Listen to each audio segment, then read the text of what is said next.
आदरणीय डॉक्टर सरल जी एवं कायाकल्प प्रयोगशाला के सदस्यगण, आज विश्व कैंसर दिवस है जो प्रत्येक वर्ष 4 फरवरी को मनाया जाता है कैंसर के प्रति जागरूकता पैदा करने के लिए। जो पिछला महीना बीत गया जनवरी पूरी सर्विक्स कैंसर के लिए, सर्वाइकल कैंसर के लिए ही जागरूकता के पूरा महीना समर्पित था। अब यही कैंसर है तो वो भी सर्वाइकल कैंसर भी इसमें आता है, लेकिन एक कैंसर दिवस है, कहीं स्तन का कैंसर हो रहा है, प्रोस्टेट का कैंसर हो रहा है, स्किन, ब्लड, जो भी कैंसर है, लंग्स का कैंसर हो रहा है, जहां जहां, तो उनके कितने प्रकार हैं, क्या है, उसके लिए न हो, कैंसर से बचें, कैंसर न होने दें, हो जाए तो क्या, कहीं आशंका हो, कहीं कोई गांठ है तो क्या करें, कैसी जांचें कराएं। तो हम तो नेचुरोपैथ हैं, क्या जांचें होंगी, कैसा क्या, वो अलग विषय हो जाता है, लेकिन न होने दें, ये हमारे हाथ में है। तो बात होती है लाइफ स्टाइल की, जीवन शैली की। ये चिकित्सा पद्धति है जो आयुष है। आयुष का मतलब होता है आयुर्वेद, आयुष, AYUSH, आयुष मंत्रालय बनाया गया, केंद्र सरकार ने बनाया, पहले निदेशालय था। तो A for Ayurveda, Y for yoga and naturopathy, यूनानी, S सिद्ध दक्षिण भारत में है, और H होम्योपैथी। ये चिकित्सा पद्धतियां आयुष के अंतर्गत आती। तो चिकित्सा पद्धतियों की भी यहां पर बात नहीं आ रही, बात आ रही लाइफ स्टाइल की। आयुर्वेद उसकी बात करता है, योग और प्राकृतिक चिकित्सा में उसकी बात होती है कि हम किसी भी चिकित्सक की, किसी भी चिकित्सा पद्धति की आवश्यकता हमें न पड़े, ऐसी हमारी जीवन शैली होनी चाहिए। तो कैंसर हो या कोई और हो, तो लाइफ स्टाइल से की गड़बड़ी क्या है। मैं अभी, हम सभी सदस्य यहाँ के नित्य हवन करते हैं, तो हवन कर रहे थे, तो उसी समय विचार आया कि मैं इसमें हवन किए हुए हाथों का ही भोजन ग्रहण करता हूं, या तो मैं स्वयं बनाऊं या जो हवन किए हुए बैठे हुए उनके हाथों का ही भोजन ग्रहण करें। तो सौपाकी हूं एक तरीके से, बाकी सहयोग लेता हूं, हमारे जो भी सदस्य उनका सहयोग ले लेता हूं, लेकिन रसोई में अपने आप जाता हूं, वो अलग विषय, किसी दिन उस पर अलग बताऊंगा। तो मैंने देखा उस कुकर में, जो जिससे धोया गया उस कुकर को, उसमें कुछ उसका अंश था। जब मैंने उसको आग में चढ़ाया, उसका पानी जला, तो पानी जला होता तो कोई सब कुछ खत्म हो जाता, पानी का निशान बनता हल्का सा, लेकिन पानी में जो डिटर्जेंट घुला हुआ था वो बच गया। कितना कल्पना कीजिए, जो बर्तन जिनके लोग धो रहे हैं, जिनके सर्वेंट धो रहे हैं, कितना डिटर्जेंट अंदर जा रहा है, कितनी प्लास्टिक हमारे अंदर जा रही है। प्लास्टिक है तो कैसी कैसी चीजें, जहां हम सांस ले रहे हैं, किसमें ले रहे हैं, सांस हम कहाँ ले रहे हैं, हमारा पर्यावरण कैसा है। तो सर्वत्र, चाहे जल हो, वायु हो, हर जगह विषाक्तता है। अब इसमें हमारे सामने हो अर्जुन जैसी स्थिति, समझ लीजिए कि अर्जुन को जैसे ऐसे हम परिवेश में रह रहे हैं, तो इसमें कैसे हम अपने शरीर की रक्षा कर सकते हैं। तो नीत निपुण सोई परम सयाना, गोस्वामी जी कहते हैं कि यहाँ पर हमारी नीत, स्वास्थ्य नीति लागू होगी। हम अपने शरीर को कैसे स्वस्थ रख सकते हैं, स्वास्थ्य रक्षा कैसे कर सकते हैं, वो कैंसर हो या कुछ भी हो। जो कैंसर की बात हो रही, यहाँ तो दिवस बना देते हैं लोग, वहां से बना देते हैं, हर एक दिवस बनाए जाते हैं। तो दिवस नहीं, पूरे शरीर की बात होनी चाहिए। कभी इसका हो गया दिवस, कभी इसका दिवस हो गया। हम कहते हैं कि कोई भी शरीर में विकृति ना आए, कोई विकार पैदा न हो, कोई रोग न पैदा हो। आयुर्वेद कहता है स्वस्थ से स्वास्थ्य रक्षणम, आतुरत से विकार प्रशमनम च। जो स्वस्थ व्यक्ति है उसके स्वास्थ्य की रक्षा की जाए। जो स्वस्थ व्यक्ति हैं तो ये बहुत अच्छी बात है, चाहे भारत सरकार हो या विश्व की कोई बात आती, विश्व पटल बात आती है, तो उनके स्वास्थ्य रक्षा की बात की जाती है। लेकिन पब्लिक भी बड़ी वैसी है, वो जिह्वा के स्वाद को लेकर के अपना सब कुछ, उस समय वो स्वाद देखना चाहता है, और उसके बाद में परेशान हो, कुछ भी हो, कहता है फिर होगा, देखा जाएगा, फिर हाय हाय करेगा, चिल्लाएगा, इधर उधर घूमेगा, डॉक्टरों के यहाँ घूमेगा। ये अवेयरनेस के कार्यक्रम होते हैं, इनसे बड़ी जानकारी मिलती है। चिकित्सक अपना ज्ञान झोंकते हैं, ज्यादा जानो। चिकित्सक कोई नहीं चाहता लोग बीमार हो जाएं, सब चाहते हैं स्वस्थ रहें, सब चाहते हैं दीर्घजीवी हों, हम सब लोग भी यही चाहते हैं, लेकिन पूरा आनंद लेना चाहते हैं। आनंद आदमी जाता है खाकर के मिलेगा, ऐसा करके मिलेगा, रात में जाकर मिलेगा, नहीं। प्रकृति की आप विरुद्ध कोई भी आचरण करेंगे आपको आनंद नहीं मिलेगा। भूख लगने पर खाना है, प्यास लगने पर पानी पीना है, नींद आने पर सोना है, और सोते सोते पर्याप्त सो चुके हुए, आंखें खोले हुए लेटे हुए, जबरदस्ती लेटे हुए वो भी नहीं, तो उठना है, व्यायाम करना है, सब कुछ करना पड़ेगा।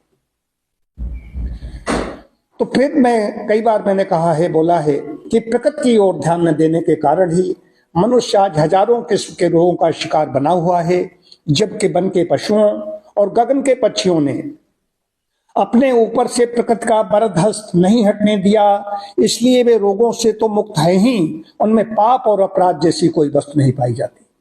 जबकि मानव जाति प्रकृति के नियमों को कुचल रही है और उसके बताए रास्ते से भटक गई है, इसलिए आज कहीं पर भी कोई स्वस्थ नहीं दिखाई देता। सर्वत्र रोग और शोक का साम्राज्य है। आप कहीं पर भी जाएंगे रोगी मिलेंगे और शोक का कुल परिवार होगा, सब मुंह लटकाए हुए मिलेंगे। गड़बड़ी कहां पर है कि बाजारवाद है। वो जानते हैं कि विज्ञापन का युग है, वो जानते हैं हम ये कर लेंगे, ये कर लेंगे, ये कर लेंगे। तो हम शरीर को तो आराम देते हैं, शरीर को तो आदमी विश्राम दे रहा है, बाकी मन को विश्राम नहीं दे रहा है। और कब विश्राम देना है, कब खाना है, कब पीना है, कैसे खाना है, कितना खाना है, क्या खाना है, इसकी जानकारी नहीं है। सिर्फ एक मोटी बात बता रहा हूं लाइफ स्टाइल की, जीवन शैली में। तो इतना अगर जान लेंगे तो इन सबसे बचे रहेंगे, और ये जानना होगा। तो यही चीज है, समझदारी इसी में है कि आग में हम जलने से पहले ही समझ दें कि हवन करने हम लोग जाते हैं, या हवन में वहां जल जाते हैं, कभी नहीं जले, आज तक नहीं जले। आग में प्रदाहक शक्ति है, समझदार व्यक्ति आता है तो उसमें क्या हम जल जाएंगे? तो समझदारी ये है कि इस परिवेश में हम ऐसे रहेंगे तो हमारा जीवन सुखमय होगा, हमारा शरीर स्वस्थ रहेगा। और स्वास्थ्य पहली आवश्यकता है, स्वस्थ रहे बिना मनुष्य कुछ नहीं कर सकता। धर्मार्थ काम मोक्षाणाम आरोग्यम मूलमुत्तमम्। धर्मार्थ काम मोक्षाणाम शरीरम साधनम यतः सर्व कार्येषु अंतरंगम शरीरस्य हि रक्षणम। शरीर माध्यम खलु धर्म साधनम। कुछ नहीं कर सकते, लेकिन अब कहो कि हम 1000-2000 साल के नहीं हो सकते, लेकिन हमारा जीवन जितना है उतना सुखमय हो, ताकि हम पृथ्वी की कक्षा से निकल सकें। मैं कहता रहता हूं, तो कैंसर हो या कुछ भी हो, इसमें जागरूक व्यक्ति वही है जो अपनी जीवन शैली ठीक कर लेगा, नहीं तो घुट घुट करके मरता है, कैंसर से तड़प तड़प के मरता है। मैंने 1-2 लोगों को देखा है, और डॉक्टर साहब तो ऐसे केस देखते रहते, इनके पास होम्योपैथी में आते रहते, हमारे पास बहुत कम आए। अभी एक महिला आई थी, यहाँ बहुत बड़े परिवार है, जैन लोग हैं वो, उनकी वहां से आई थी, तो उससे कितना खर्च किया, कहा है हवाई जहाज से जा रही, यहाँ लुटेरे बैठे हुए हैं लोग, कैंसर के नाम पर लूटते हैं। यहाँ पर हमारे यहाँ आई, मैं कैंसर के पेशेंट से अपनी फीस नहीं लेता हूँ, सिम मटपा एक हफ्ते तक पड़ा, 525 रुपए होते हैं और 500 रुपए उससे लिए गए, बाकी सब कुछ मैं बताता रहा ऐसा करो। उसने जहाँ ट्रीटमेंट चल रहा था बहुत बड़े इंस्टीट्यूट में, उसने कहा यहाँ पर जब से आए हमारी जलन फलन सारा सब कुछ खत्म हो गया। उसका फिर वहां पर उनको रखा गया, अंततः 6 महीने होते होते वो खत्म हो गई। तो मृत्यु ही परम औषधि है, फिर आप समझ लीजिए। और तड़प तड़प करके परम औषध मृत्यु फिर बनती जा करके, कटपीट करके आदमी मरता है। इसलिए कैंसर न होने दें, जीवन शैली ठीक कर लें। ये मैं ठीक होश में बोल रहा हूं, मैं अपने प्रत्येक शब्द की सच्चाई पर दृढ़ हूं और उसके अर्थ को जानता हूं। आप लोग समझदार हैं, समझें, और जो लोग देखेंगे वो लोग भी समझें। मैं अपनी बात समाप्त करता हूं। डॉक्टर सर्व कुमार जी यहाँ पर उपस्थित हैं, वे आए, वे अपने विचार प्रकट करें। आदरणीय डॉक्टर राजेश मिश्र जी, डॉक्टर अभिषेक जी और कायाकल के सदस्यों, आज हम लोग कैंसर पे जागरूकता के एक गोष्ठी कर रहे हैं। पूरे विश्व में मनाया जा रहा है विश्व कैंसर दिवस। आज की थीम है यूनाइटेड बाय यूनिक।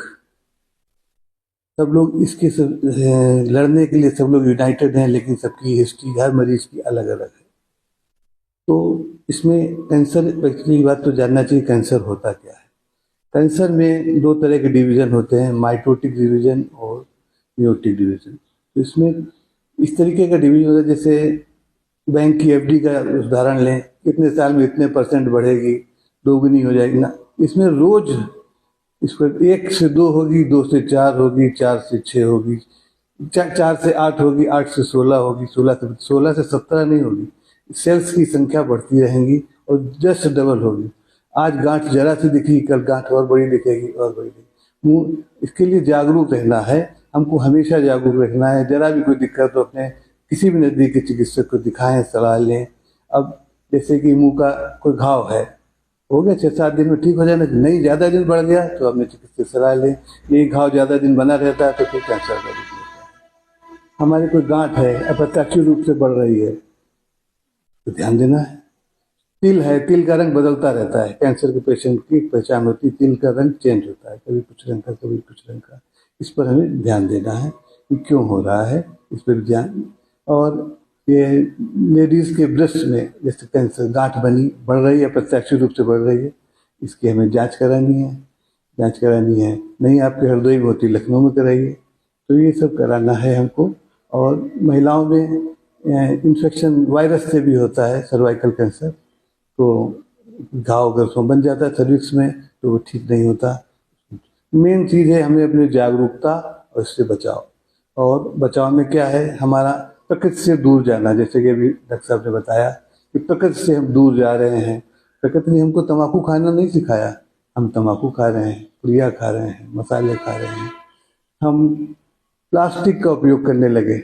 हमारे किसी हमारे पूर्वज ने प्लास्टिक उपयोग नहीं करी। आज हम प्लास्टिक के कप में चाय पी रहे हैं, प्लास्टिक में खाना खा रहे हैं, प्लास्टिक तरह तरह की चीज़ें प्लास्टिक से हम एकदम लिख के आता है माइक्रोवेव सेफ प्लास्टिक, कुछ नहीं। आप कुछ भी लिखा हो, आपको ध्यान देना है कि नहीं, हमें प्लास्टिक की भोजन पात्र में खाना नहीं खाना है। थर्मोकोल की एक जगह का हम अपना वाकया बताएं। एक पार्टी में, थर्मोकोल की पार्टी में गरम पकौड़ी डाली गई, इतनी गरम थी वो नीचे चेक करके नीचे जूते के पास गिरी आती। अब वो थर्मोकोल जो है ना गिरती तो वो प्लास्टिक उसका मेल्ट होके आपके पेट में जाता, क्या दशा करता। एक और केस बताऊं, एक हमारा मित्र था, उसको ब्रेन कैंसर हो गया। डॉक्टरों ने जब उसमें जांच करी तो पता चला कि वो पेस्टिसाइड विभाग में काम करता था। वहाँ पर उसकी जो गैसें थी पेस्टिसाइड्स की, उनकी पेस्टिसाइड्स की गैस से उसके ब्रेन में कैंसर बना और डेवलप होता रहा, अंतोगत्ता वो मृत्यु को प्राप्त हुआ। और इसी तरीके से मोबाइल आजकल चला हुआ, रेडिएशन से इतना खतरा है कि जब आप तकिया के बगल में रख के सो गए, रोज रेडिएशन होता रहेगा, आपका जो है उसमें कभी न कभी आपके ब्रेन में डिस्टर्ब होगा, गांठ बनेगी और आगे आपको दिक्कत। तो मोबाइल जब भी ध्यान रखें, सावधानी रखने की बात है तो अपने से 1.5-2 मीटर दूर रख के सोएं, मोबाइल तकिया के पास कभी न रखें। इसी तरीके से हमको हर क्षेत्र में सावधानी बरत सकते हैं। यहाँ तक कि मरीज की अपने भारत में जांच तो होती नहीं, जब हमारे पास मरीज आता है तो 3rd स्टेज 2nd स्टेज का आता है तो हम उसको यही कहते हैं कि भैया हम आपको कम कष्टदायक मृत्यु दे सकते हैं, ठीक तो नहीं होता। शुरुआत में अगर एक आध केस आए तो वो ठीक भी हुए, ब्रेन तक का ठीक हुआ, कोई जरा सा दर्द हुआ, उन्होंने कराया CT स्कैन, उसमें पता चला ठीक हो। लेकिन ये कही कि लास्ट स्टेज का मरीज ठीक कर लें, अभी संभव नहीं है। हाँ, अपने यहाँ जो टाटा इंस्टीट्यूट वगैरह है उसमें शुरुआत में मुंह के कैंसर मिल जाते हैं, ऑपरेट करके ठीक करते थे। बहुत से लोग हैं, आज भी चल रहे हैं, 10 साल हो गए। इस तरीके से हमको सावधानी रखनी है, ऐसा नौबत ही ना आने दें। और वैसे इसकी ईटियोलॉजी अभी तक अननोन है कि फजा चीज से होता है, ऐसा नहीं। ये कारण ये भी निकला कि जैसे जो हम लोग विवाह वगैरह में नान वगैरह जो खाई जाती है उसमें जला हिस्सा, वो जला हिस्सा जो काला काला है कैंसर कारक है, तो निकाल फेंक दीजिए, मत खाइए। कौन करता है, सब खाते हैं। आजकल तंदूरी का फंक्शन चला हुआ है, तंदूरी ये खाएंगे वो खाएंगे, खाद्य सब खाया जाता है, तो सब नुकसान करता है। हमें इन चीज़ों से बचना है और स्वयं बचना है और दूसरों को ज्ञान देना है।